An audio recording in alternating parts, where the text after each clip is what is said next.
Good afternoon. I'm meteorologist Kelsey Woodard here with your forecast. Now today we're going to see temperatures reaching the low 40s, and we will see some scattered showers lasting throughout your day, even as we head into your overnight hours.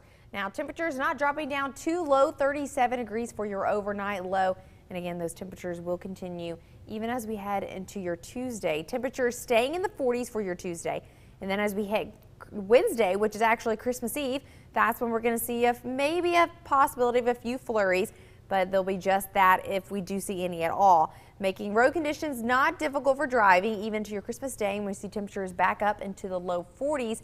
Then as we hit the day after Christmas, back down to the 30s, and temperatures just continue to fall after that.